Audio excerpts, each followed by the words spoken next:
അപ്പം ദുര്യൻ ചക്ക നമ്മുടെ നാട്ടിൽ എത്തിയിട്ടുണ്ട്. കുറേ ഉണ്ട് കേട്ടോ, ഇഷ്ടം പോലെ ഉണ്ട്. ദുര്യൻ ചക്ക എത്തിയിട്ടുണ്ട്. ഇത് ഏത് വർഗ്ഗമാണ്, മൂസാങ്കിങ് ആണോ ബ്ലാക്ക് തോൺ ആണെന്നൊന്നും അറിയില്ല. ഇതാ ഇഷ്ടം പോലെ ചക്ക എത്തിയിട്ടുണ്ട്.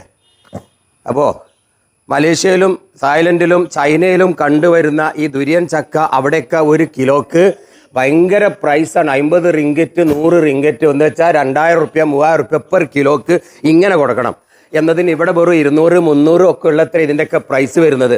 ആയി വരുന്നേ ഉള്ളൂ. നമ്മളെ കേരളത്തിലെ പല ഫാമിലും ദുര്യൻ ചക്ക കായ്ച്ചിട്ടുണ്ട്. നല്ലൊരു ബിസിനസ്സാണ് ഇത്. ഇതിൻ്റെ പോഷക മൂല്യങ്ങളും ഇതിൻ്റെ ഗുണങ്ങളൊക്കെ അറിഞ്ഞു കഴിഞ്ഞാൽ എല്ലാവരും ദുര്യൻ ചക്ക തിന്നും. ചില ആൾക്കാർക്ക് ഭയങ്കര ഇഷ്ടം, ചില ആൾക്കാർക്ക് ഭയങ്കര വെറുപ്പുമാണ് ഈ ചക്ക. എന്തിനധികം പറഞ്ഞാൽ ചിലവർ പറയുന്നത് വളരെ മോശപ്പെട്ട പേരാണ് ഇതിന് പറയുന്നത് കേട്ടോ. പക്ഷെ എന്നാൽ ഇഷ്ടമുള്ളവർക്കോ ഭയങ്കരമാണ്. അപ്പോൾ ഏതായാലും കുറേ ഇവിടെ വന്നിട്ടുണ്ട്. ഇത് വിൽപ്പനയ്ക്കുള്ളതല്ല. എൻ്റെ സുഹൃത്തുക്കളൊക്കെ ദുര്യൻ ചക്ക തിന്നുന്ന സുഹൃത്തുക്കളെ വീട്ടിലേക്ക് ക്ഷണിച്ച് അവർക്ക് ഫ്രീ ആയിട്ട് തിന്നാൻ കൊടുക്കാം. എല്ലാവർക്കും ഇല്ല. എൻ്റെ കൂടെ യാത്ര ചെയ്ത് പരിചയമുള്ള മലേഷ്യയിലും ചൈനയിലും പോയി ദുര്യൻ ചക്ക തിന്ന് എക്സ്പീരിയൻസ് ഉള്ളവർക്ക് ഇത് ഫ്രീ ആയിട്ട് തിന്നാൻ കൊടുക്കാൻ വേണ്ടി കൊണ്ടുവന്നതാണ്. ഏതായാലും നമ്മുടെ നാട്ടിൽ ഇഷ്ടം പോലെ വരുന്നുണ്ട്. ഇതിൻ്റെ ഡീറ്റെയിൽഡ് വീഡിയോ ഞാൻ പിന്നെ. അപ്പോൾ ദുര്യൻ ചക്ക പഴുത്തു, നല്ല പഴുത്തുണ്ട്. അതാണ് എത്ര പെട്ടെന്നാണ്.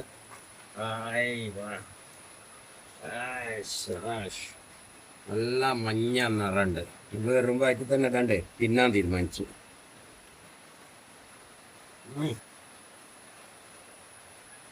സൂപ്പർ. മൂസാങ്കിങ് പോലെ തന്നെ ഉണ്ട്.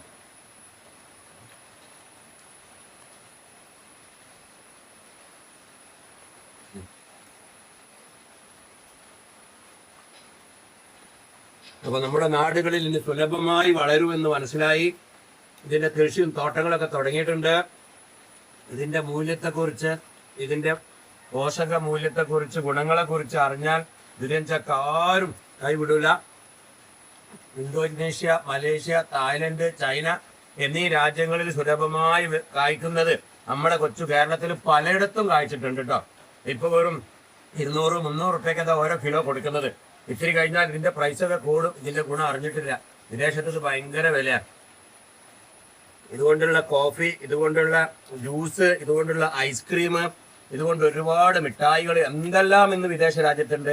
കാരണം അതിന്റെ ഗുണങ്ങളെ കൊണ്ടല്ലേ. അപ്പൊ ഇനി അടുത്ത ഇതുമായി ബന്ധപ്പെട്ട വാല്യൂ ആഡഡ് പ്രൊഡക്റ്റിനെ കുറിച്ചുള്ള അടുത്ത വീഡിയോയിലൂടെ പറയാം.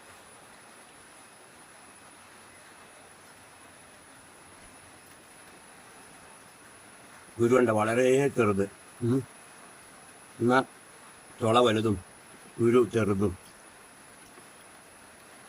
ഇത് കണ്ട കഴമ്പുണ്ട്.